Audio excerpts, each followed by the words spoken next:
Welcome to MAG's Q3 report. So this is March through May that we're talking about today. And here to present today is myself, Daniel Hasselberg, CEO of MAG. And Magnus, CFO. So MAG, we are a mobile games developer and publisher. We are about 100 people and been around for 10 years now. We have studios here in Stockholm and in Brighton. And we're doing free-to-play games for casual gamers. And today we're going to talk about our record revenue. So we did the best quarter in company history, and also talk a bit about how the margins have improved over time, and talk about the ARPDAU journey. So how we're continuously improving our ARPDAU, and some words about the currency and lockdown impacts that we've seen. And this is referring to the strong US dollar we had a year ago and the influx of users in the lockdown period throughout Europe. Yeah. A year ago. And also mention a bit about our live operations and an update on the M&A side of the business. So if we start with the ARPDAU journey, so this is something we've talked about for I think 2.5 years now, that we want to work on the average revenue per daily active user, which we call ARPDAU. It's a KPI where we have seen and still see a lot of potential. The picture we're looking at here is the development of the ARPDAU and the revenues for the last 9 quarters.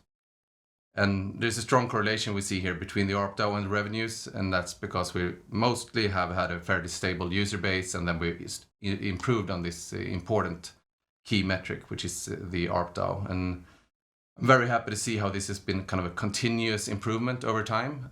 And we also, as we mentioned in multiple reports lately, that it's an improvement across the board in terms of game development. So all the teams have really helped improve their respective games, and that's helped this continuously improve. Yeah, this is also a good opportunity to see the effects from a year ago on the Q3 into 2020 with the bump in revenues we had from the influx of users in the pandemic, and it's part of the comparison story. Yeah. We see this also in our audience KPIs, the DAU, daily actives, and the monthly active users, where we had this influx a year ago, and we're down 20% roughly this year. But mostly back to level we've been at in the last 2 years or so on both the DAU and the MAU metrics. And on the ARPDAU, we're up 84% again. This time we're fairly evenly adding in-app and ads revenue to our ARPDAU, and it's a cross-portfolio improvement we're seeing. And of course, a big effect in this improvement is from the migration of users in QuizDuel that we did during the winter as well. Yeah, and I think we sent out a press release like a year ago about the influx related to the lockdowns. Yeah. We got about 25% bump in DAU back in March, April last year. Yes. Yeah, and the financial KPIs, we're reporting a record net sales, 26% up year over year to 81 million SEK. And that's in the light also of currency headwind and the COVID effects we had. You can see the currency also in the US dollar growth, which is 47% year over year. User acquisition is on similar levels, and with a record contribution of 49 million, we're also netting positive EBIT and positive cash flow in this quarter. Yeah, that's great to see.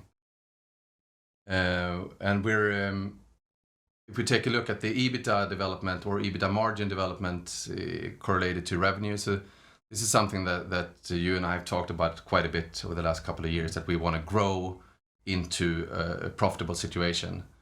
And that's, of course, what you want to see is that there's a correlation of revenue growth and margin improvement. So here's a view of that. So we can see that when the business is slightly larger, you start to see these margins coming through.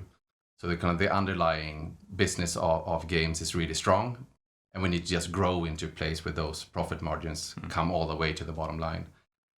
So this quarter we had a 19% EBITDA margin, and a positive EBIT, as you mentioned. So, but something we also have talked about on and off for the last couple of years at various presentations is long term. We think it's reasonable to expect an EBIT margin of at least 20%. So that's something that we really are heading towards and aiming for over a long time. But then you see in this picture, for example, that some quarters we have opportunities to really double down on the user acquisition side, and that of course affects the margins. So getting to the 20% EBIT it's a long-term goal that we're kind of targeting.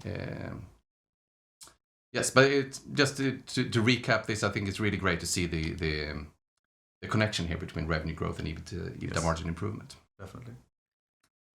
An important component in long-term profitability is longevity and the long lifetime of our games, and we see sign of that in our Evergreens section of the product mix, where we have Russell nearing 10 years, and we have WordBrain around 7 years old, and we also added Word Bubbles and Word Whistle this year. These are games that we come back to in all presentations, but they have long-term audiences with stable DAUs, stable revenues, typically supported by live ops. And we're most likely adding Word Bubbles and Word Whistle to that and as well. And it's an important contribution driver for the business, since there's no marketing behind these games either. Yeah. And also that they are operated by a very small team in our Brighton studios. It's very cost efficient in that way. But they're also doing a great work in terms of running these events and really focusing on improving engagement and ARPDAU in those games. And at the same time, as an added benefit of moving games to live ops, we free up more developers and artists and designers to work on new games. So I think the white part of this picture, the new games, that's where we have now more people than in a very long time working on what's going to be the growth drivers for MAG in 2022 and 2023. So it's super exciting to have more development going on in that space. And then, of course, most of our time and effort go into the growth part, where we have our strongest games, where we can invest in user acquisition, and we also invest in kind of further feature development and content development and so on. So it's a really well balanced picture and a lot of excitement around the new stuff that we're building as well. So a couple of words on the M&A side. So we have done acquisitions of both IPs and studios over the last 7-8 years or so. The last two acquisitions were Primetime and Apprope. So Primetime we acquired in September last year, so first month of this financial year. And in addition to running the Primetime standalone service, the big driver here is to integrate live trivia into new QuizDuel. So as of March, so basically for the full quarter of this financial year, Q3, we've been live in the German market with QuizDuel Live, as we call this feature. So what we've been able to see is an 8-cent ARPDAU for people who play the QuizDuel Live feature. So now the big thing is to get the adoption rate high, so that if we get a big chunk of the user base to take part in QuizDuel Live, these 8 cents will affect a bigger part of the user base and push the entire ARPDAU up. So what we're lacking now in terms of the QuizDuel Live feature is real money rewards. So that's something we have in Primetime that we've seen worked really great for that service. So now we're integrating with a payment provider to be able to pay out money in the German market, and that's been lagging a bit. So what we're doing now is we're taking a break and relaunching again after the German vacation period. We don't think we're gonna get good enough attention if we launch it in mid of vacation. So hopefully second part of August we go live with real money prices and really launch it with a big bang within the game, and then it's all about getting this adoption rate up. So it's a very exciting part for us. Exactly. And for Apprope, we passed 1 million downloads for Word Mansion, which is generally an important milestone for us in all game launches. And that's on the back of effective UA throughout the spring. So we're happy about displaying that ability for this game. And other stuff about M&A. So of course we are continuously in discussions, and it's exciting to see how many interesting studios there are out there, and we are in active dialogues with several studios. And of course, M&A is about kind of timing and the stars aligning and all that stuff. So you never know when you actually get to do an acquisition, but it's great to see that there's still a lot of interesting and interested companies out there that we can continue to talk to. So some areas that we're focusing on right now as a company. So we're still super excited about the ARPDAO potential in QuizDuel. So in addition to QuizDuel Live that we talked a lot about, we also have other features in development for QuizDuel. So we're going to test a new single player mode in the game, hopefully during the summer here. So it's exciting to see what that can do. And just in general, it's our biggest game in terms of DAUs, and of course that means that's the highest potential for like an improvement of ARPDAO has a big effect. And something that I like to emphasize is also that when that effect happens across the audience, it goes all the way to the bottom line quickly, because it's not correlated with any user acquisition. So it's a very kind of profitable improvement if we can make that happen. And then of course the growth games, we continuously want to invest more in both user acquisition and development, and the live ops part, as we mentioned. Very profitable, great working team, and freeing up people to work on new games. So I think that's it for our walkthrough of the report. We'll open up for any questions right now, and then also throughout the day. If you don't have the opportunity to see this live or don't send the questions right now, you can send questions on Twitter, and we'll respond to that throughout the day. So, but let's see if we have any questions we can also take right now. Just pulling that window up where we can see the questions. So, first one I see here is how are mobile gaming M&A multiples developing currently? Any IDFA impact at all so far?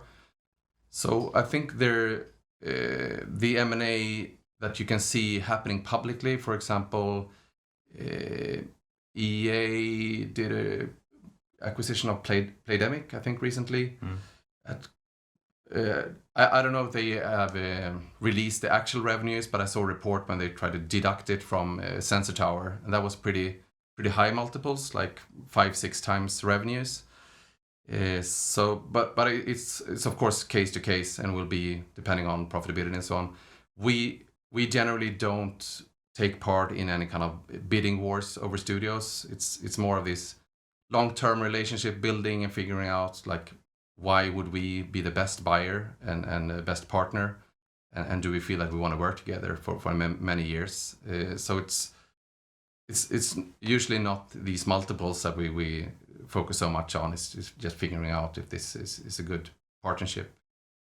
On the IDFA side, I haven't seen anything. I think if I just talk generally about the M&A landscape related to IDFA, I think the biggest thing is that we see some of the really big players in mobile games have started buying up advertising networks, and it's a different kind of ecosystem play, but we haven't seen it on game studios.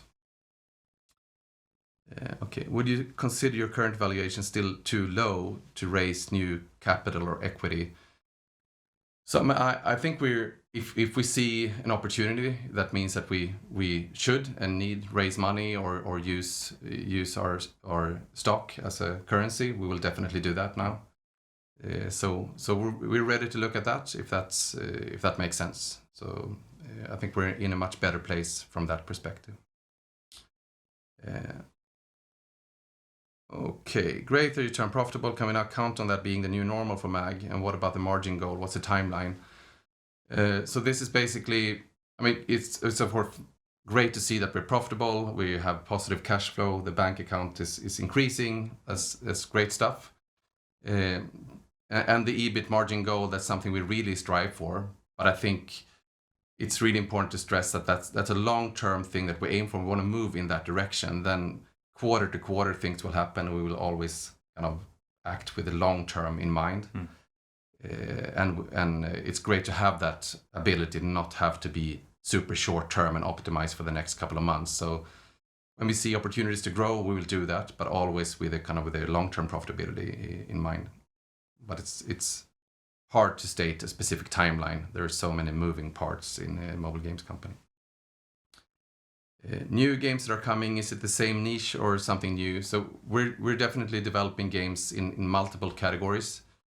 So, and we've done that over the years as well, looking at kind of adjacent categories but still where we believe that we can find these casual gamers. Most of the development focusing on multiplayer games. We believe in the kind of this long-term retention strength of having users interacting with each other. But we're not kind of category focused, we're more audience focused. Learnings gained by seeing the growth boost of word mentions. So this has been really exciting, like both just to working with the Apprope team and see how well they fit in with MAG. And also, of course, that we can learn from each other. I think we've seen some improvements in, for example, their Evergreen titles, just from interacting with our live operations team. But in the other direction as well, some of the stuff they've done with the marketing around word mention has been really interesting to see. So I think when it comes to kind of storytelling in ads and working with having more exciting dynamics in the ads, for example, is something we now take inspiration from and want to see if we can make work, for example, for Wordsy as well. It's a hyper competitive landscape in user acquisition, and you really need to kind of figure out and learn as quickly as you can. So it's good to have another studio and inspiration.